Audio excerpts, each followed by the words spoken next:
Hello and what's up guys, welcome back to Chat Online Media, and today we are back again with another video. So guys, this is Police Constable James Mukhwana's full statement to IPOA, and it reads, I am the above named police officer currently attached to Central Police Station. I perform general duties.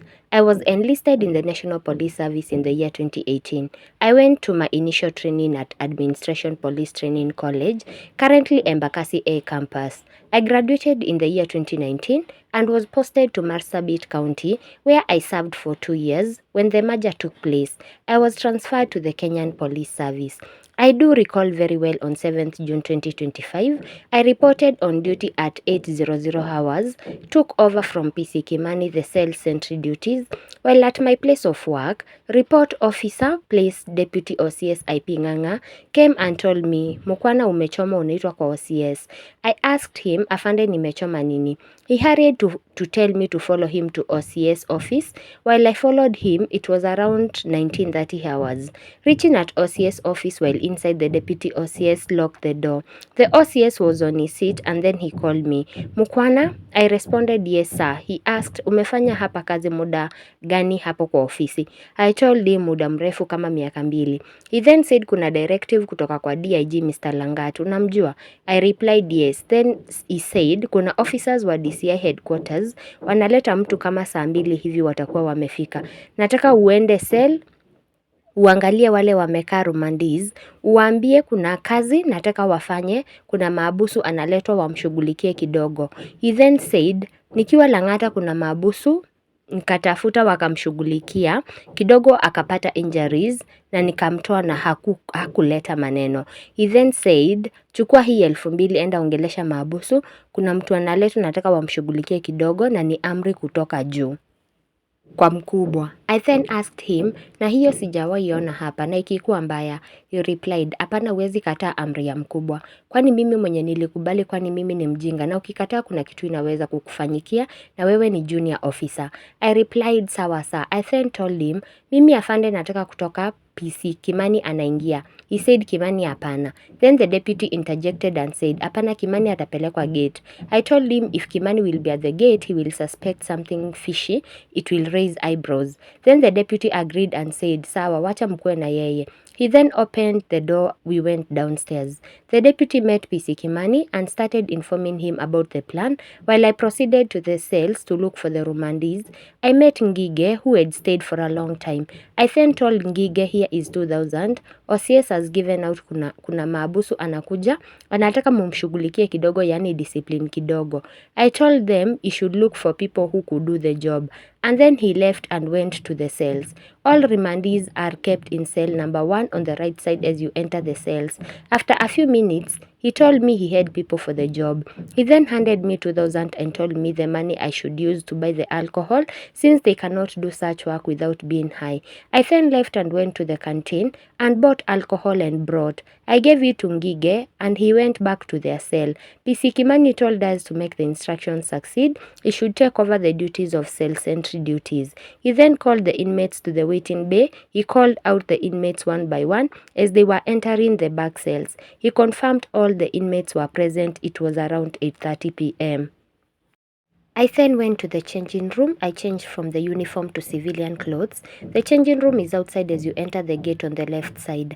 After changing, it was around 21:00 hours. I then proceeded to canteen and took beer. I did not stay for long. I remember that I had forgotten my key in the changing room. I then went back to pick up my key before reaching the changing room. Subaru vehicle arrived and stopped at the entrance to the station, black in color. I then suspected it could be the officers from DCI. I then called Deputy OCS IP Nganga and asked if I had seen a Subaru. Could it be the one? He told me to call OCS and ask him. I suspected that they were the DCI officers. I saw them alight and with a person in handcuffs as they are at the stairs to the station. There was a person who came out of the vehicle. While on the phone, he was talking Kalenjin language. The person asked Mukhwana ni nani. I confirmed I was the one. He then handed a phone to me.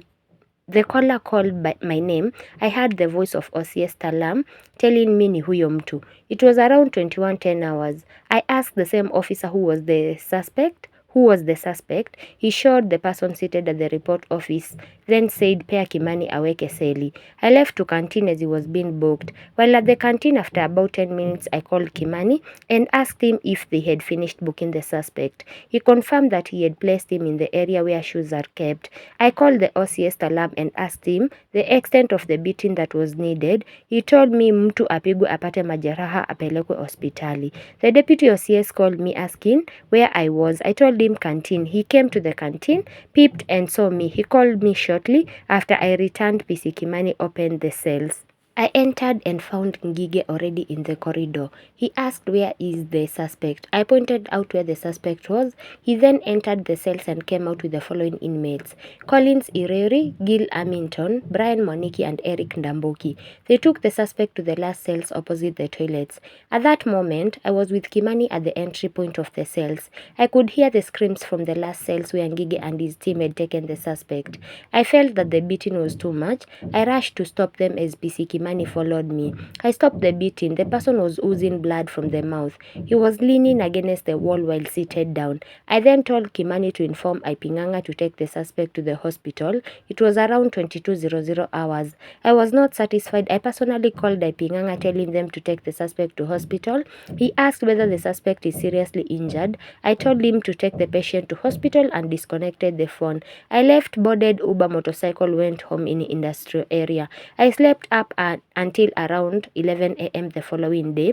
I left my house heading to a place where I could have a meal. I called Saddam, who was at the report office, and instructed him to take his phone to Ngige. I wanted to talk to him. I asked Ngige whether the suspect they dealt with had been returned from the hospital. He replied that he did not know. I then received a call from PC Lydia. She asked me, unajua ile kitu imefanyika huku? I replied, ni nini? Ati kuna mtu ameletwa na watu wa DCI usiku akapatikana akiwa unconscious. I asked, ni kweli? I went to have my meal then. I went back to sleep. I kept receiving calls from other colleagues wanting to know if I had heard of what happened. After I called Ipinganga asking kumendaje, he told me pigia OCS. I took a few minutes and then called Talam. He received my call but said baadaye. I did not call him again. I received several calls from colleagues. I did not go to work for the next 2 days. I could everything on social media about the death of Ojwang. My instincts started disturbing me after 2 days of the incident. I texted OCS, hello sir, he did not reply. I then texted him, are we safe? He replied, not bad. After about 5 minutes I called him. He received, he said, wacha kuongea hii maneno kwa simu.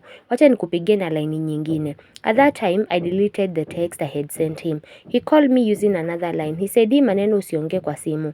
He asked where I lived. I told him industrial area.